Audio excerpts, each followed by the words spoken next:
So as you probably already know, Matt and I have made the trip out to Colorado Springs to see Mirl's 4AGE powered Formula Atlantic car. And I plan on doing a detailed walkthrough with Mirl, but unfortunately we never got around to it, so this was supposed to be part 2, but it's now part 1. But I tell you what, as this series wears on, you'll understand why I never got around to shooting a walkthrough video, and we did plan on having around 4 days off on this trip, and that obviously never happened. So we basically landed the night before this video after a 24-hour flight, and we got straight to work. So this was obviously a pretty hectic trip, and I'm glad to be able to share it with you guys. And we just might get a chance to get a detailed walkthrough video in the future, so stay tuned. Alright, so Matt and I are in the shop with Mirl, doing what we can to get the car ready for testing.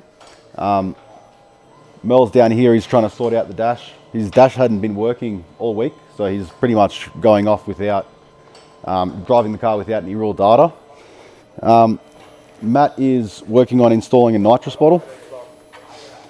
And nitrous has been something that is going to help. It's really going to help Mirl with the first gear, getting the power on the first gear for the the response for the spool. So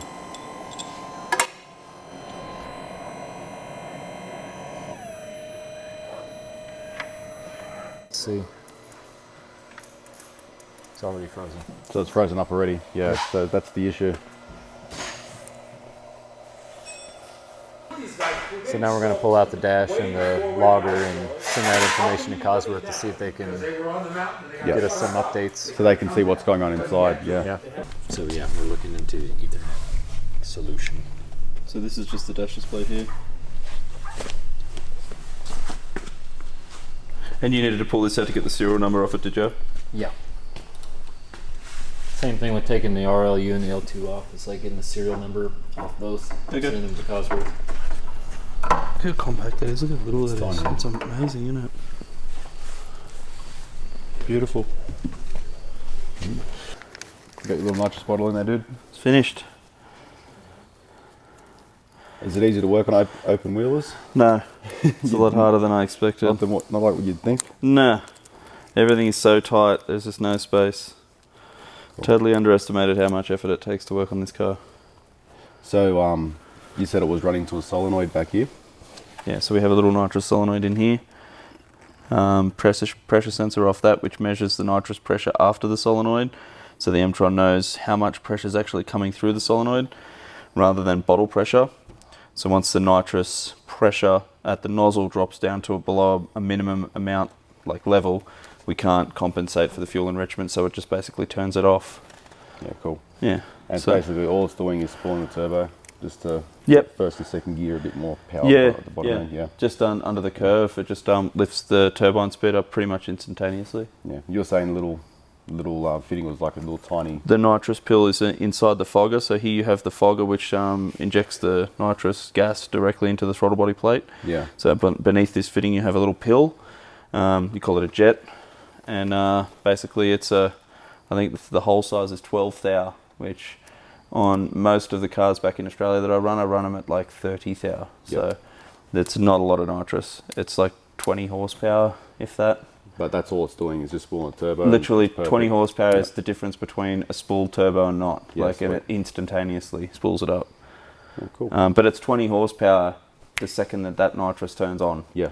So, if you do a power curve, if you just, do a dyno pull and you put 20 horsepower into nitrous, it's literally, it vertical climbs 12 horsepower the second that nitrous solenoid opens. So it's like in Fast and Furious when they hit nitrous and it goes warp speed. It is literally how it is. Like when you jet it to like say 100 or 200 horsepower, it's on demand. It's not, So it's pretty cool. So we'll see how it goes in first gear. I reckon it'll be plenty to spool it up. Cool. All right, man. So we've obviously been trying to chase some kind of a leak in the charge system. Yeah. So Matt's we've taken a fitting off here, an intercooler in the cold side. We've got a little smoke tester here. So this is going to pump a bit of smoke into the system, and all we're going to do is look for smoke coming out where it shouldn't be in the intercooler tract. So I'm just going to let that run. And is it coming out already? No, that was just residual smoke, yeah. Once it's full of smoke, what I might do is I might just take the line off and attach the airline to it and pressurize it. Pressure in there. Yeah, right. Yep, just hold my hand over the rubber glove at the front there and just, see if we can find a leak. Has that got a regulator on it? No, it's only got about 40 psi in the tank. Okay.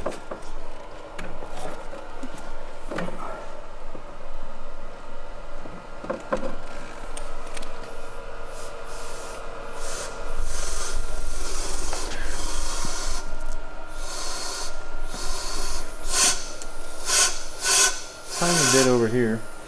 You got some? Yeah.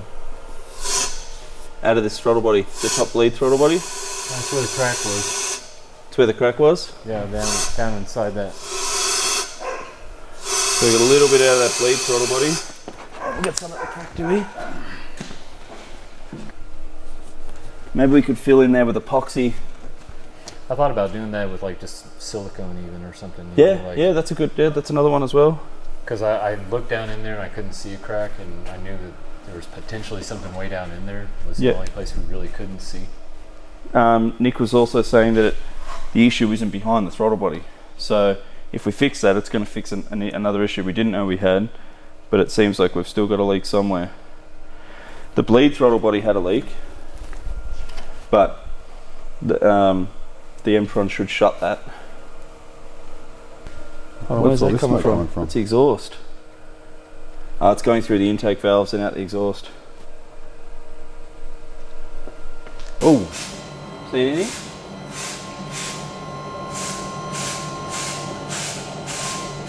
See anything? I saw smoke, I don't know where it's coming from. Sorry? There's definitely smoke. I'll just blow a bit through. Hold that. Hang on. Hold the glove, yeah.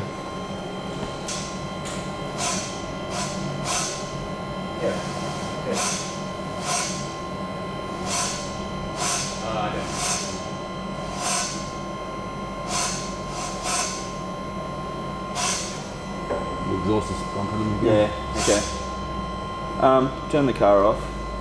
Is that this one? Yeah.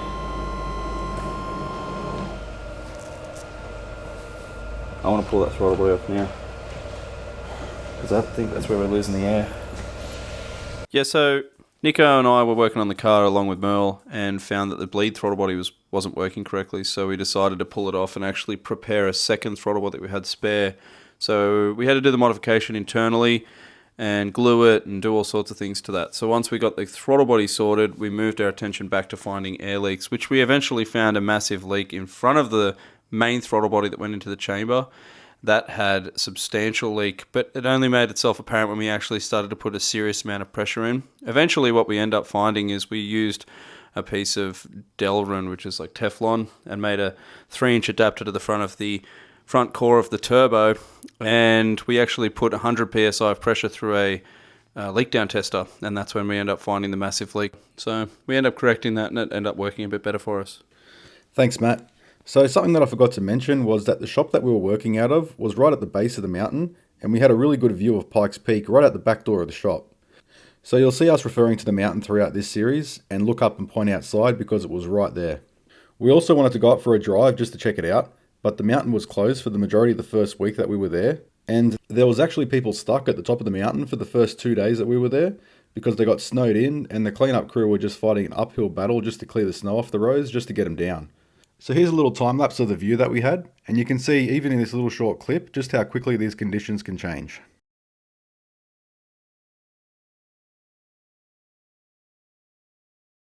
Could you say that again, Mel? You said the threads are different. They go different ways. I mean, the red wheel nuts are reverse thread or left-hand thread, and then the blue wheel nuts are right-hand thread. Now, it used to be that an Atlantic car they were set up the same way, so this side of the car was left-hand thread, this side of the car was right-hand thread, so that the wheel nuts would tighten under braking.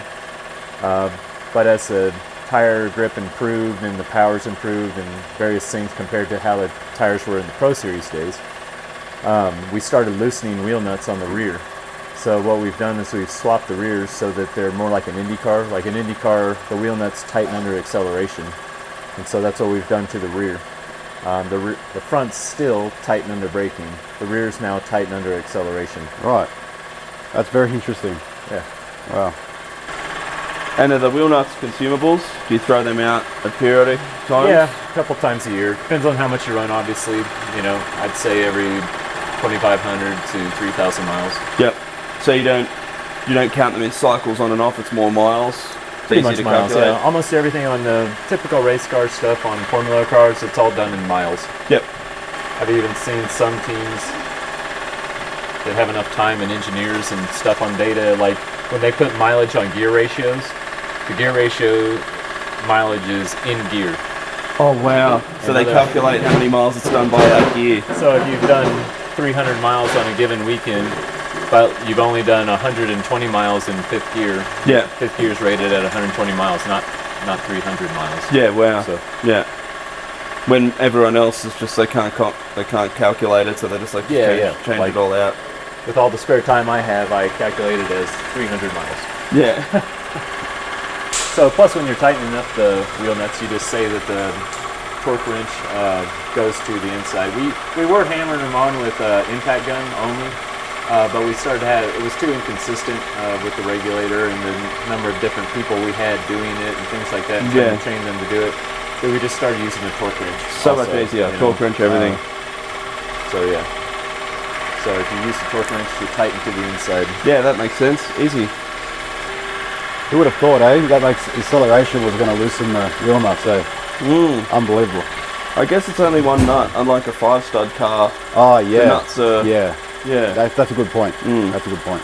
But it's the speed, changing them on and off. Yeah. One single nut. What do you talk them down to, Mel? The nuts? 525 foot-pounds. 525? Yeah. Wow. So now it's suspension off. Suspension stay on. Sorry, struts. So I call them suspension. Yeah. Yeah, we'll change that stuff now. So struts out, spring change now. Yeah, we'll bleed the brakes now. It's up in the air. We'll clean the wheel nuts. We'll redo the springs. We're going to change the springs. Yep. We're going to pull that tunnel off over there so that we can get to the oil line on the turbo. Fix that oil line. Tighten that back up. Bleeding the brakes, is that something you just felt the brakes were funny, or? No, it's just something that we do every day. Oh, really? Okay. So it's a maintenance thing, maintenance task on the car. Yep. Obviously, we're not getting any temperature in the rotors. So this is a temperature paint, isn't it? Right. This is green kicks to white at 600. Orange turns yellow at 800. Red turns white at 1,000. So it's not even getting any temperature in it. No. You can't even see temperature down through here. No, we're really way outside the ideal range of brakes. So I have the insides blanked off, like even more. I've like put tape around the holes, yeah, front and back to try and keep some temperature in. Get some more temperature in. I've installed rotor bands in the rear. I haven't installed rotor bands in the front, which is basically, if you look at the inside of the rotor, I've put a stainless steel band on the inside of the vanes to blank them off. Oh yeah, So wow. You can see it here, like. Yeah, there's a clip for it. But I don't have any more rotor bands with me, so I'm contemplating ordering some more material to put rotor bands on the front as well. Because that'll help generate some more heat to the rotor. Because I was going to say, this disc almost looks backwards. Are they supposed to cut into the air, these vents, or? No, that's how they do. Because I thought, wonder why he's put them backwards. Well, if you think about it, it is cutting forwards. Because the air is supposed to come from the inside out. Oh, yeah. Okay. Because it's coming through this hole right here. Like you can have a duct on here. Yeah. That actually scoops air in through the inside here. And then through brings it out. If you looked at the upright, there's holes on the upright that bring it to the inside and then out to the rotor. So is the rotor bands, is that what's stopping the air? So it's basically blocking this other side of this hole here? Yeah, on the back side there. Wow. Stop trying to get temp in it, it's still not coming up to temp. I can see it with my eye, I can't see it on camera. Yeah. So, yeah. I mean, the thing is like, obviously when we do a full run on race day, it's going to be a totally different thing. Like, we have to be careful because if we're trying to generate temperature for the short sections, suddenly on race day we might run into a situation where at the top, particularly in thinner air and stuff, we start to overheat the brakes. So that's why I haven't lost my mind too much on trying to put too much heat into it. Even though for practicing the lower sections, it would be good, particularly the lower section being qualifying. So it would be good to get some more heat in the rotors. being so heavily aeroed as the car, do you use a lot of brakes? I mean, compared to like a racetrack? Well, yes, the mountain is unique compared to a racetrack, so trying to compare that to your typical racetrack is different. But it has more to do with the fact that the track is very dirty right now. Yeah. Low dirt. So, no, you're not standing on it quite as hard. There's not as many places where you're braking from 150 to 50 on the track. There are a few, but I guess it's also a lot of tight hairpins here too. Yeah. Which is, you got to brake for those. It's just, you're not going to see that on racetracks. Yeah. So yeah, there's on these are cords. So if the corner of the car gets knocked off, these lines are tethers. They're tethered to the chassis, so you don't lose the whole wheel section off the car and it goes flying. Right. Okay. Sort of a safety feature to spectators. The rear's the same, and they've got these little carbon fibre aero strips over the front of the tether to try and, cut the air, I guess. Yeah. Pretty cool. Are the brakes, are they the standard brakes that came on the car? Yeah. And the tilt and box, the pedal box, is this all standard too? Second generation, but yes, it was something that in the Pro Series I think came out like in either the first or second year of the 16. They would switch to the tilt and pedal box. It was an update during the Pro Series days. We weren't running this in the normal series. You're not allowed those. Oh, these pieces here? Yeah. Okay. Is this... But here we're running unlimited, so we can run whatever you want, sort of thing. Much. Yeah. And this is like IndyCar Formula 1 old school style. Yeah, like anything you can do to try to tie the tunnel to the ground and not let the air escape out the tunnel. Yep. If you force it through the tunnel, you're going to create more downforce. And is that because it channels it up to the rear wing, or is it... Yeah, well, it channels it up the venturi of the tunnel out the back. Yeah. So the less that spills over and comes out this way, yep, the more that goes through the venturi actually sucks it to the ground. Wow. It's not every day you get to see underneath one of these, eh? No, hell no. It's not every day we get to see a Formula Atlantic. Yeah, just in general. Yeah.